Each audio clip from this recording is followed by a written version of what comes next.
Hey there, I'm Becky, and welcome to Literary Escapes with me, Becky.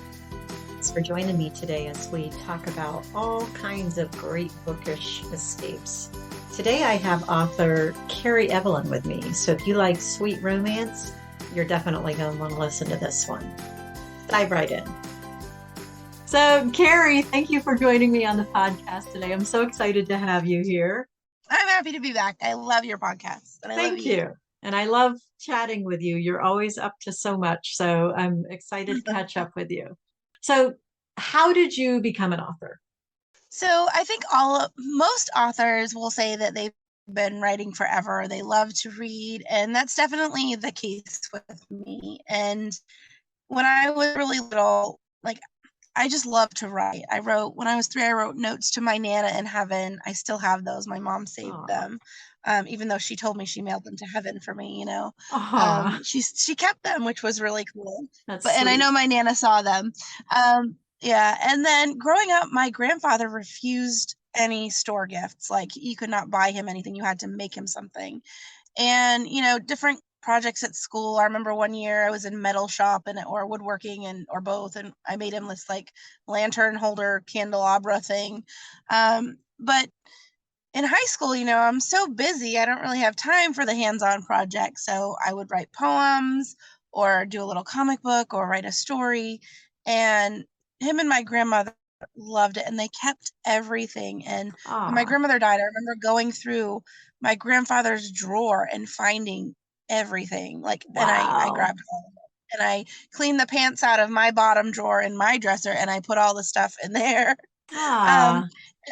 As well as a lot of their stuff. So the bottom drawer is tribute and holding spot for those memories. And that's sweet. I just always loved to write, and I always thought I would write a book, but it wasn't until October of 2015 I went to a mom conference, and the presenter, she was like, what is something you've always wanted to do? What gave you joy as a child that you don't have time for now, that God has downloaded something into you, and now you need to get this message out to the world through whatever it is you're meant to be doing. And so for me, that was writing. And so I decided then and there, October 2015, I was going to write a book, and I was actually going to get it done. And I started a book, and then I started another book, and then my grandmother died. And then I made a decision that year that I was going to get published that year. And I did. And so when did your first published book come out? It was December of 2017. So it'll be 5 years, this December 5th. And that was a month before I turned 40. So I was like, I'm going to do it before I'm 40. That is awesome. So so tell me about that series, because I know that your first unpublished story was historical fiction, right? Yes, it was, because I love to read it, especially the World War II era. Fiction. I couldn't work out the military stuff. And so, I talked to some friends who were in the military, and my friend Chris was like, these people would never work together. They would never see each other. And he said, you're a great writer. You've always been a great writer. I was co-editor of my high school paper.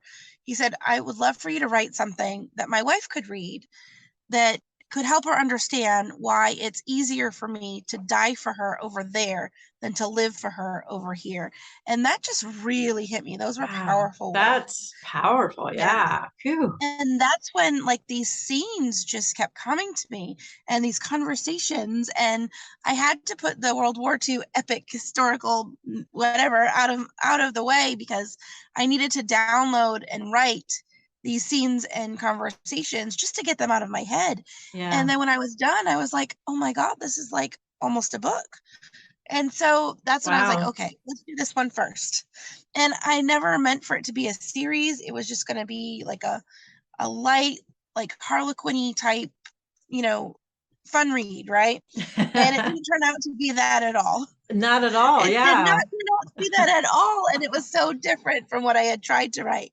And I was like, only God could download this stuff into me. And I didn't even reading it back. I was like, I wrote this. I don't know anything about this stuff. It was just amazing. And I had spoken to him, to Chris, about PTSD. And I have another friend who also in the military, that worked at the VA in Boston, and he gave me a lot of advice. He taught me all the things about the Stuck Point Journal, where the more we tell our story, the easier it gets to tell it, and then it helps us work through it.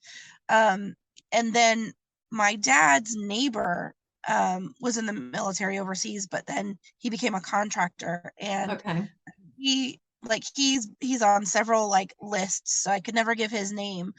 But he was in hiding pretty much because of the people that he was sent to deal with Somali pirates and all kinds of trafficking, like the rescues that him and his team performed, that the military is unable to do because of all the red tape. It's just, Right. I sat talking with him for hours, and I was just like, wow, nobody knows about this stuff. Yeah. And I wanted to put some of that in the book. And so the book became something totally different. And I'm so proud of it, because a lot of authors like, oh, my first book, don't read it, don't read it. I want people to read it. It's a really, really good book. Yeah. Thank you. It may have some silly moments and a lot of adverbs and, repetitive words here and there, but it was edited well, and it's a great story, It really and is. So go ahead and share a little bit about what that story is. all right. So it starts off with a stalker. I love romantic suspense, and so I thought it was going to be a romantic suspense. But it didn't really turn out that way, because it became more about the healing. So the main character, Lainey, she had been attacked, and her grandfather was not happy with the security. The stalker got away, and the grandfather was worried for her safety, and he was a military colonel. And so he reached out to one of his men that was stateside recovering from injuries, and he took them away in this resort in Maine, and they got to know each other through their own PTSD experiences. And through being there for so long, for weeks, they're there until the stalker is caught. It's just, they get to know each other, they're healing from each other, they're teaching each other things that help them cope. And then, the stalker finds out where they are, and it just all comes to a crazy, it all comes to a head. I don't want to give any spoilers, but there are some surprises, and it's romance, so it all works out in the end. Yeah. And then after I wrote it, people were like, so what's the next book? This has to be a series. And I'm like, I hadn't even thought about that. So I gave all the secondary characters these elaborate backstories. And then I was like, oh my gosh. So writing the series has been kind of tough, because I want to make sure that I don't mess up anything I already said in the previous book, and stay true to the characters that I created. And so especially when it wasn't kind of outlined as a series, because if you go into it, so that would be a little challenging, it seems. It was. And the characters that people connected with, Molly and Jack, their story isn't out yet. They're the next story I'm going to write, and that'll be book 5, because they have very complicated lives and backstories, and their timeline is different, because I gave Molly a Christmas birthday, and all of those books take place within a single year, within the year of 2017. And so I've written other books and other series that take place after the fact. So those characters are able to series hop. But there are some spoilers if you don't read the Crane's Cove books first. So, and there's some Easter eggs, Kat and Easton from book 2, they appear in Crushing on Ice, which is currently free at Prolific Works. It's part of a big giveaway. So tinyurl.com, free Crushing on Ice is where you can find that story. I'll link to that one. Yeah. Shelby and Damon, book 3, they show up in Cruising on Ice on a cruise. And what's interesting is they are with another couple, Drake and Lita, who are the main couple from the Beachcombers Buccaneer Bounty out of my Cat's Paw Cove series. That's a fun one. This cruise takes place before they actually meet in Cat's Paw Cove, because they have a time traveling cat. And so I could put them on this cruise with the cat, and then there's a point in the story where the cat makes an appearance, and people would only understand like their reactions, and the cat if they had read the Beachcombers Buccaneer Bounty. Right. So I like to put all of those little Easter eggs in my books for people to laugh at, or little jokes that they get. And sometimes I do it accidentally. For example, Matt is the hero in Love on the Edge, and he has a cousin named Damon. Okay, so in Damon's book there was a sentence where it was like Matt, comma Damon, and my friend messaged me and she's like, "Oh my gosh, you named them Matt and Damon after Matt Damon because you're from Massachusetts." And I was like, no, that was not intentional. Like, it was not intentional at That's all. pretty It's just funny. these names and these characters come to me in my head, and I don't know where it's coming from. So maybe subconsciously, but like it wasn't until she saw the two names together that she was like, "Oh my God, that's hysterical." Oh my gosh. And I was like, it was so unplanned. Like that was not on purpose. That's so funny. Yeah, I would not have picked up on that one, but that's really funny. I like that. Yeah. So there's some unintentional ones as well as the ones I put in there on purpose. So Okay, so you've yeah. got the Cranes Cove, and that takes Yep. place up in Maine Yes. and at a resort. And so Yes. how did setting come about, and how does that play into the story?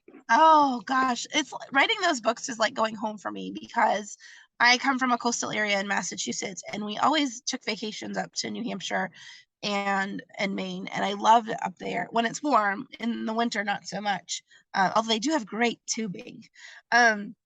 So for 4 years, actually probably 6, through college, while I was living on campus, my mom, we lived in the south end of New Bedford, which was right on the water, and there's a little place there called Clark's Cove. And Okay. so the geography for Cranes Cove is kind of like Clark's Cove. There's a little floating lighthouse, there's a cliff walk. It's just a beautiful little area. So Clark's Cove inspired Cranes Cove, and then you were saying Sort of. across. Yeah, Okay. across the street from, so the south end of New Bedford has a hurricane barrier. They call it the dike, and it's just piles of rocks that are just, shore, and the homes and stuff. And you can walk along those rocks. And so my geography in Maine is more of a cliffside. It's not the rocks of the hurricane barrier. Gotcha. And it's not dropped into a city where, like across the street from the ocean are factories, because it was, a very big industrial area back at the turn of the 20th century.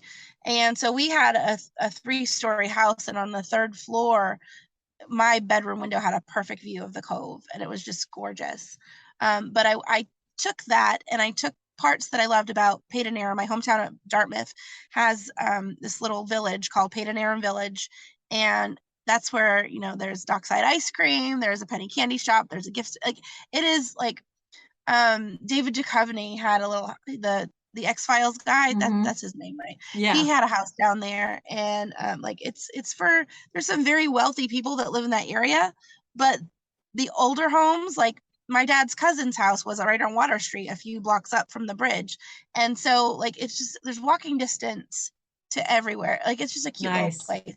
And so I took what I loved about Paden Aram, I took what I loved about Clark's Cove, and I put it in this little pocket between Winter Harbor and Bar Harbor, Maine.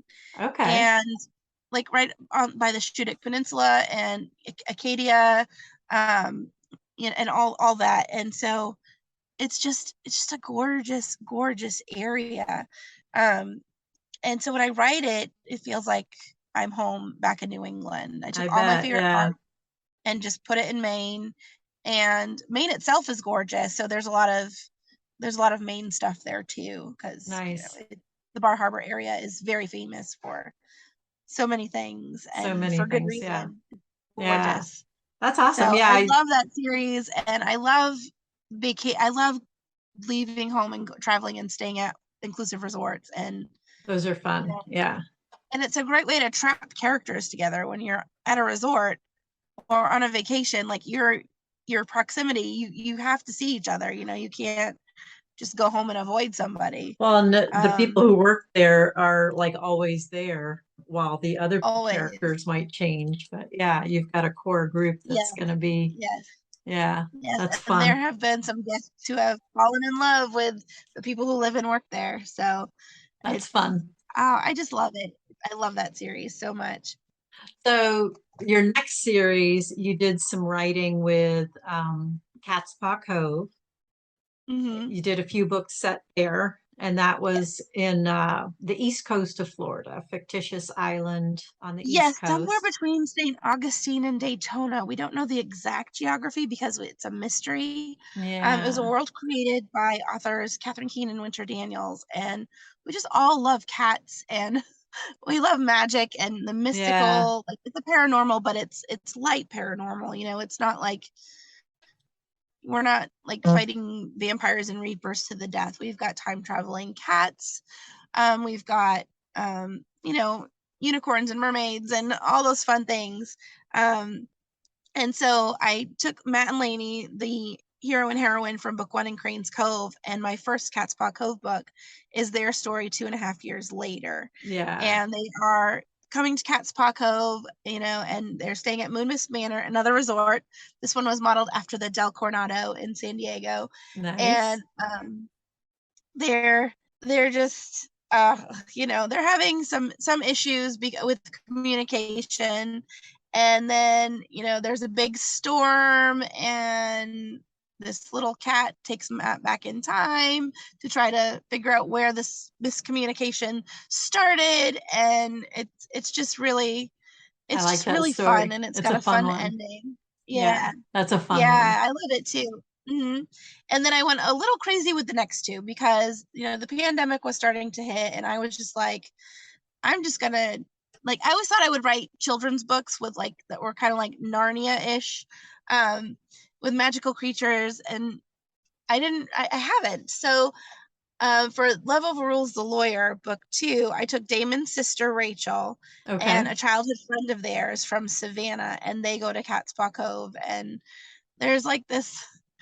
I don't know if you've ever heard of a Puckwudgie, but J.K. Rowling, one of her houses in the American version of Hogwarts is Puckwudgie House, but Okay. Puckwudgies, um, they're so they originated in Freetown, Massachusetts, Hmm. which my hometown of Dartmouth borders Freetown, Westport, Fall River, this little area called the Freetown State Forest that borders Dartmouth. The Native Americans have legends of Puckwudgies living in those in that area. And so they're kind of I made mine, they're little mean things that shoot arrows to kill you, but I made mine more like Dobby from the Harry Potter. Okay. Okay. I love Dobby. And he was sent to Moonmist Manor because they're tearing down the forest, and the Puckwudgies need a new home, and they're going to take over this island, and somehow Rachel and Damon find a way to pacify him, and when there's this big battle and all the Puckwudgies appear, there's a little twist at the end of that one, it's just super fun. It is super Yeah, that fun. sounds like fun. Yeah, and so I got a little crazy with the supernatural characters there, but But that fits in the that love story is series. still the So, main. yeah. Yeah, it does fit. It does fit. And then the third book is Drake and Leda. Um, and he's a pirate, but he's not a pirate. He is on a mission from the crown to act like a pirate to retrieve this very special thing from the fort in St. Augustine, but hundreds of years ago, right?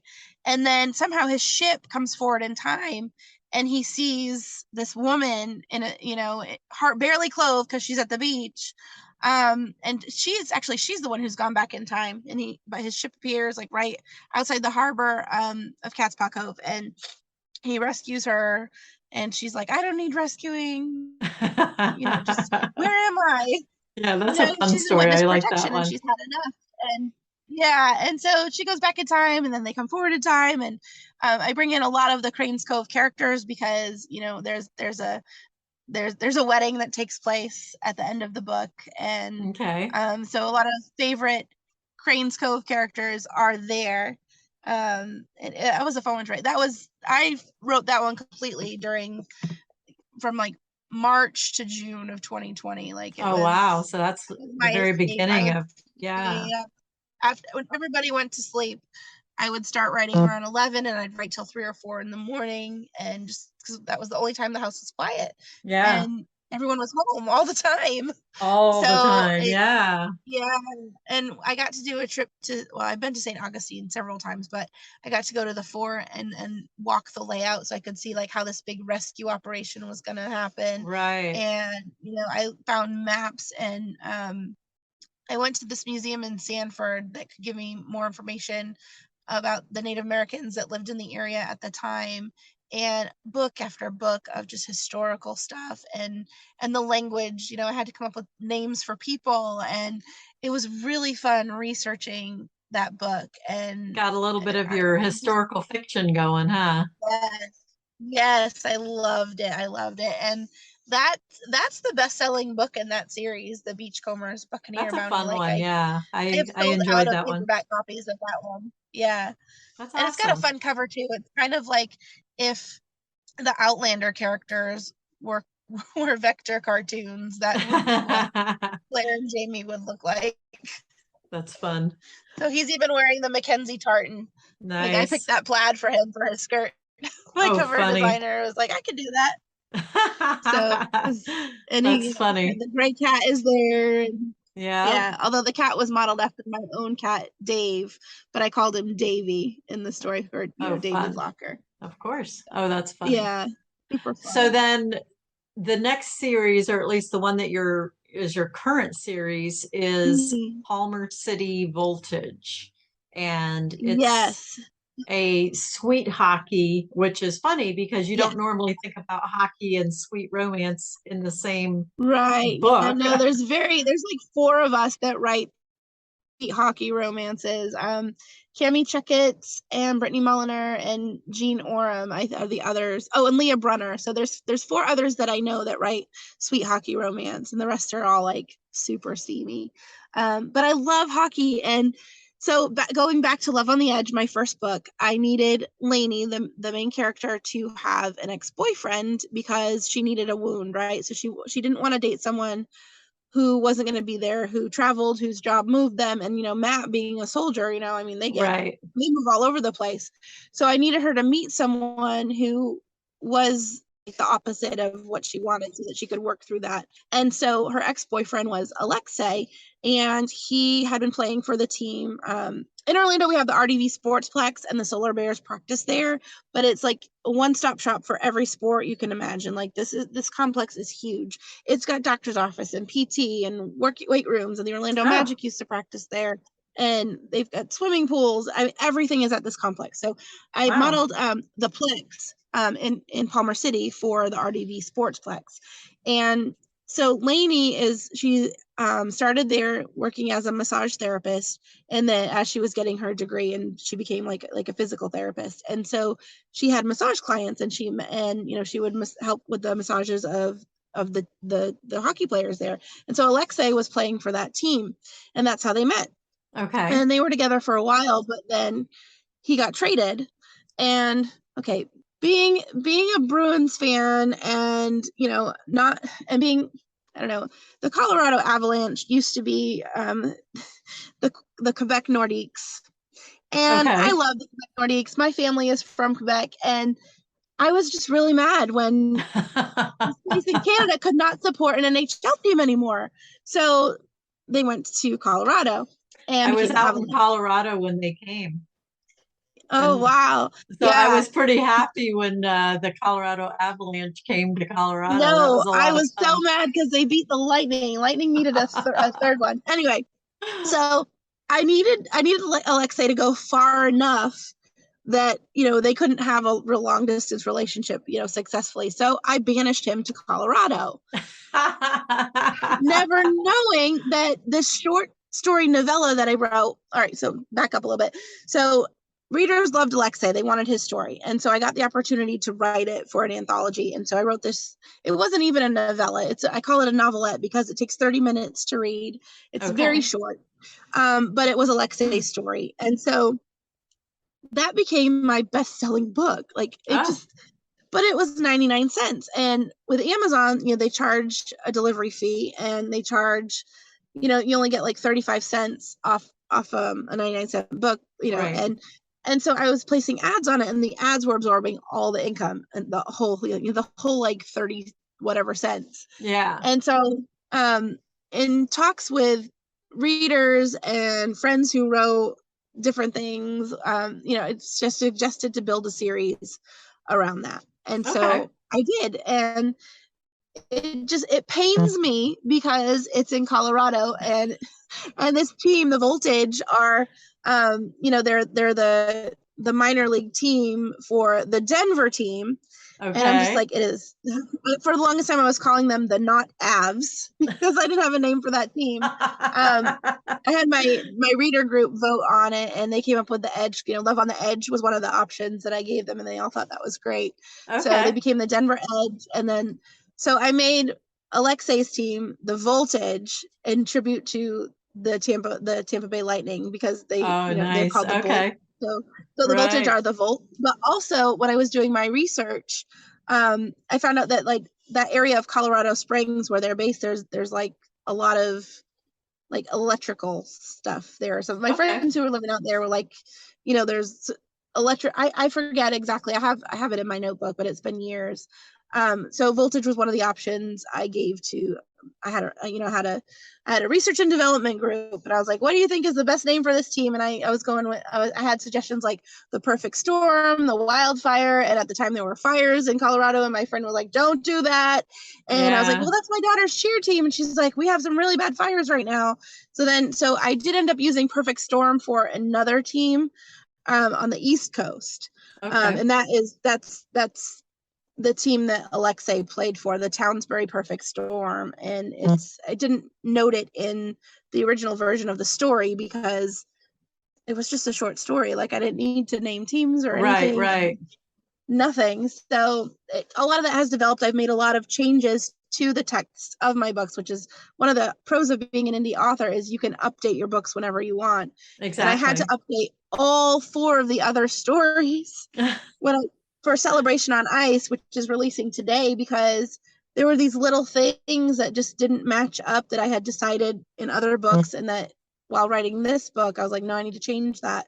So all of the books have been updated. So if readers have paperbacks, original paperbacks, they're going to notice some inconsistencies because I had to make some changes in order to make this book fit into the timeline, because I wrote book 4 before I wrote book 3. I remember. Because it's part of that year-long promotion, right? So it's serious. If you're going to write a series, I advise planning out the entire series before you start writing book 1, and maybe write them in order. I don't know. Or that. So I'm always checking the schedule when I'm adding events, or where are people, like, is this person in Boston right now, or is he in Maine? Like, you know what I mean? Like, exactly. It's pretty. That's when you have so many characters, but it's so fun. I love it. I do. Yeah. My vibe is almost 200 pages now. Ooh, so that's crazy. Yeah. So you were saying that you have Celebration on Ice that is at the time of recording, when we're recording this, it is out today, actually. It is out today. Yeah. Congratulations on that. Thank you. Yes, this is book 3, but it's actually the 6th story that I wrote in this series. Yeah. Yep. With Love on the Edge is part of the Crane's Cove, but it's also part of this one, right? It's not part of it. It's Love on the Ice is the bridge between the series. Which is Alexei's story, and so we meet Alexei in Love on the Edge, and then his story became Love on the Ice. Oh, I see. I made it the prequel to the Palmer City Voltage. So the order is Love on the Ice, Cruising on Ice, Christmas on Ice, which is my favorite.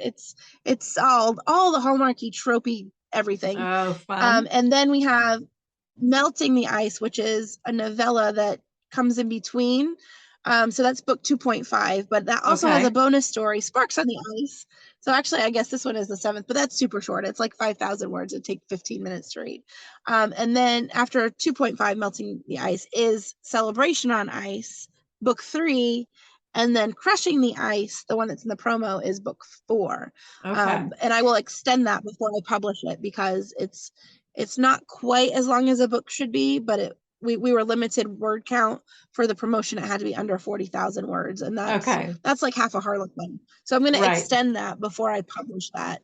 And I'll probably release it sometime between April and June of 2023. Maybe at Space Book Lovers, because there's so many more scenes I want to add to that book. It's that'll be fun. Sweetest.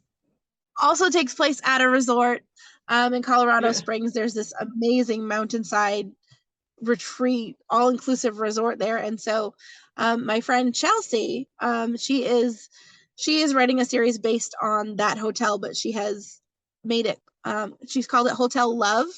And LO and VE stand for the initials of the founders. Their last name started with LO, and then the last one was Van Evans, so you have the VE. And it's a relationship focused resort where you go there for marriage retreats, there's weddings, there's like it's a couples resort, and it's just it's so amazing. And so she let me use that location for the wedding that Brenna and Brendan go to in Crushing on Ice. Fun. And there's just so much more I wanted to do with it, because the setting is so rich. Like it's its own character. Right. And I cannot wait for her series to release, hopefully sometime next year. And Aria Bliss also wrote a book that takes place at Hotel Love too. And hers was going for couples therapy, because they had been married but apart for 10 years. And then, they're like, before we get divorced, their mothers made them go on a retreat to Hotel Love and go through all the activities and counseling to see if they could get back together before they officially divorced. And it was just a great place. I'll sum it up in 3 words: want to go there. That's awesome. Okay. So your Palmer Voltage series, Palmer City Voltage. Yes. How many books do you envision that one having? I think I'm going to stop at book 4 for now. I may go back to it. I have a lot of hockey players there that want their stories told. But they're a minor league team, all trying to get contracts, full contracts with the NHL. So the stories are starting to sound a lot similar. And until I can find a fresh take on, this is going to be my big break, will the person I love come with me? It's kind of the same story told differently every time. Okay. So I'm sure it'll come to me, but readers actually are requesting the Denver Edge. They want the NHL team, because a couple of the players have gone up to play for that team now, and they want a series focused on that team. Oh, how interesting. So I don't know if I want to do that, because that puts more hockey romance out there, and it's very hard to sell in a steamy hockey world. But the next series that will come out of Palmer City is the Brewer Brides. And so book 4 is Brenna Brewer's story, and she's a wedding planner, and there's a couple bonus epilogues on my website at the freebies tab. And she finds out that her dad made a donation while he was in college, and she's got some brothers out there that she didn't know about. And she's got 2 other brothers. And so it's going to be the story of the brothers finding their loves, and her planning those weddings. So I haven't decided how I'm going to write that yet. The stories are all in my head. They're all going to take place in the small town of Palmer City, which you've already got established. Yes. Which is different nice than my East Coast small towns, because it's in the mountains, or it's just at the bottom of the mountains are around them, and there's a stream that goes through, and the geography is very different, but it's so beautiful. And there's just so much out there that I want to write about, because Colorado Springs is just gorgeous. It is. And they say Colorado Springs, Denver, you can get a sunburn in the winter because the sun shines actually more days, more than Florida. More than Florida, so, and we're the sunshine state. Right. So that just fascinates me. Yeah. I think I read somewhere that Colorado gets over 300 days a year of sunshine. That's amazing. Isn't it? So amazing. Yeah. And like the snow comes, but then it's gone in a couple days. And that reminds me of New England too. Living on the coast, like we didn't get snow very much. We would get sleet a lot because and when we did get snow, it didn't stick on the ground because we were so close to the ocean. The ground was warm, and it. I can only remember a couple white Christmases growing up in 24 Yeah. years. Wow. So yeah, it was That's mostly rained out unexpected. Christmas. Always rain. Wow. Okay. We did beaches at Christmas down here. That was our white Christmas, the white sand. Yeah, yeah. You make your Sandman, right? Exactly. Love it. That's Yeah. funny. So after I write Molly's book, which is Crane's Cove book 5, I'm gonna start in on um the Brewer Brides, and we will Okay. have Liam's story, her cousin Liam. He is the first one, and it's going to be, and only because it takes place during the timeline of the other Palmer City Voltage books. Okay. And it's going to be fun. And then, That will be fun. Yeah.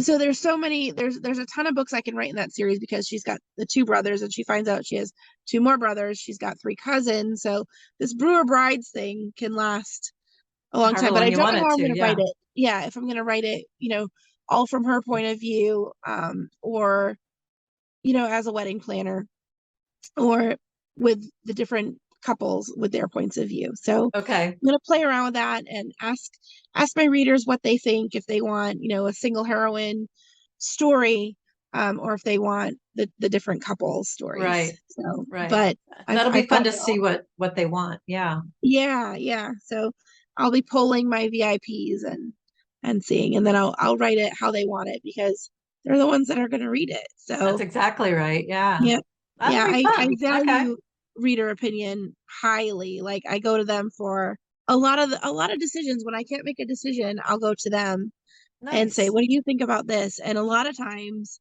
it's not what I was thinking at all, or someone will come up with an idea that I hadn't thought of that is just brilliant. Oh, that's cool. How Yeah. fun.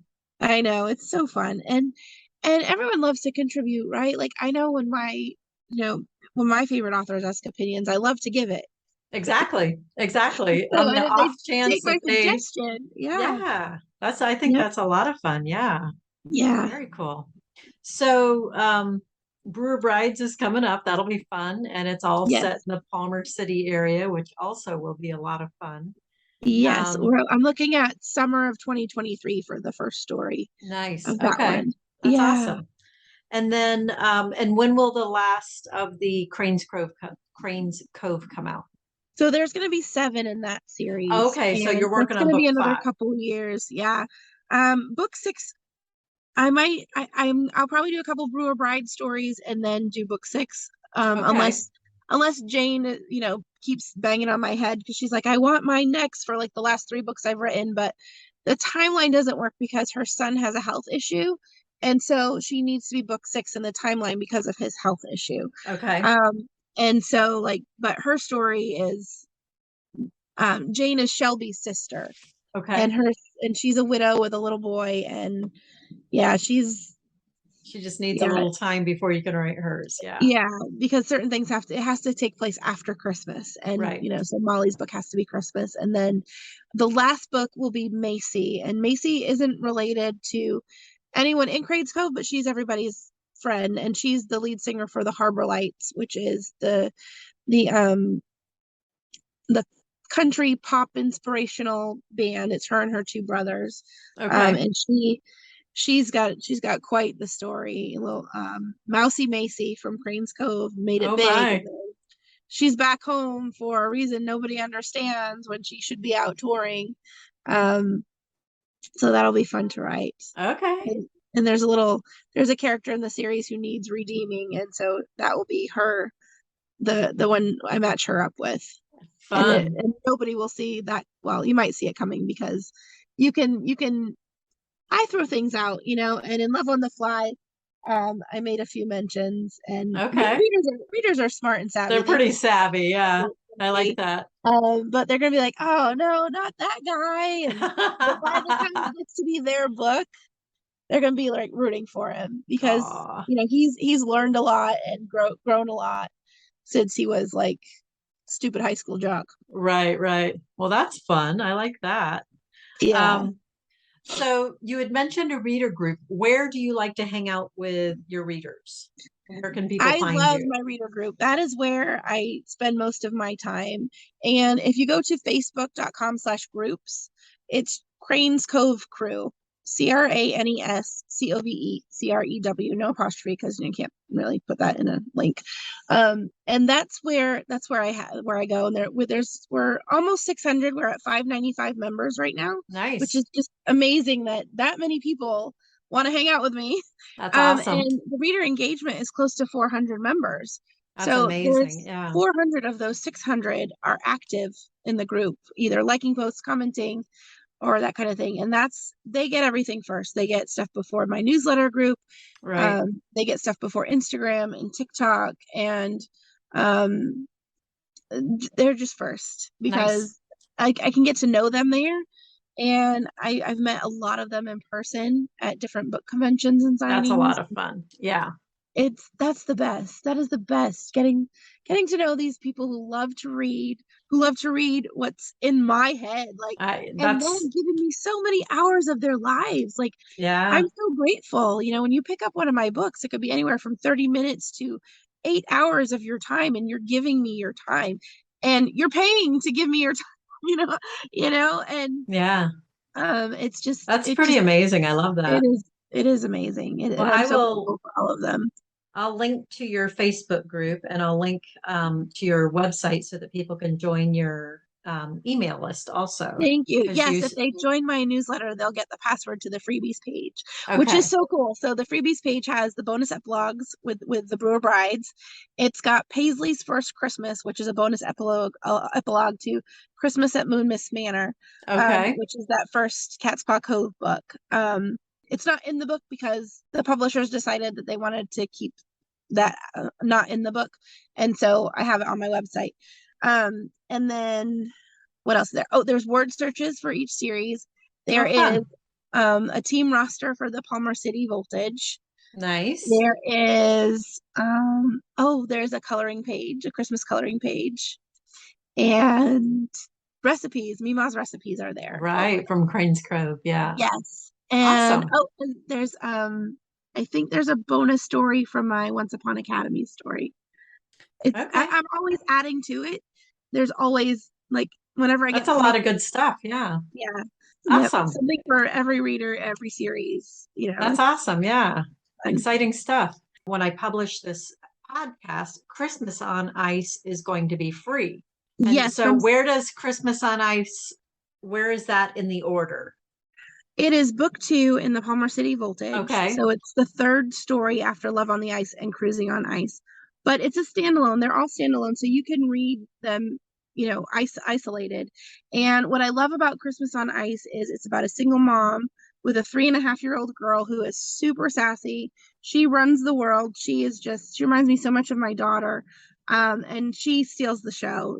And to watch this big tough hockey player fall in love with not just the mom, but the little girl too. And he is putty in her hands. He dresses up as Captain Hook on Halloween. He allows her to call her Mr. Tigerman because he went to a college where the mascot was a tiger. And so when he joined the Voltage, they called him Tiger as a nickname. And she didn't like that. She said, tigers are scary and you're not. So I'm going to call you Tigerman. And he's like, I don't know what to do with that. Should I be Okay, yeah. like, That's and so so like, funny. and, they go to a tree farm and she starts decorating the tree when Cammy and Tress backs are turned, and because they're talking and they turn around and she's decorated the tree with things that are not ornaments because ornaments are boring, she says. Oh, well, And there you she wants go. to make the tree super pretty. And so and Cammy's just like, oh my gosh, the sap, how am I going to get sap out of doll hair? All these things like Oof. moms think of, but it's just really cool. And they, you find out that they're both from the Charleston area and they have a lot in common.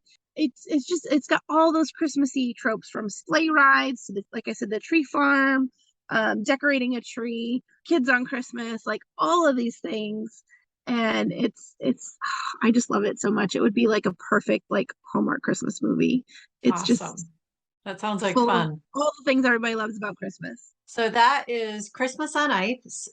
It'll be free until the 23rd. Yep. And I will put a link in the show notes, or you can just go to Amazon and look up Yep. It'll be Christmas free on for 5 Ice days. and it'll Yes. be free. So go grab that one, and then that'll get you hooked into the series. That'll be a lot of fun. Yes. So, And then you'll want to go backward and forward. that's exactly right. Yep.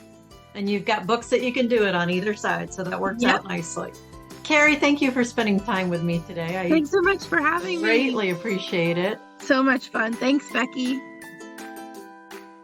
Thanks for joining me today on the Literary Escape podcast. If you enjoy hearing the behind the book story, then join me in the Literary Escape Society. We're a community of travelers who love books, or maybe book lovers who love to travel. Either way, if you need an escape, a literary escape, come join us as we read our way around the world together, one book at a time. Check out the show notes to learn more about the Literary Escape Society. And we'll see you next time on the next episode.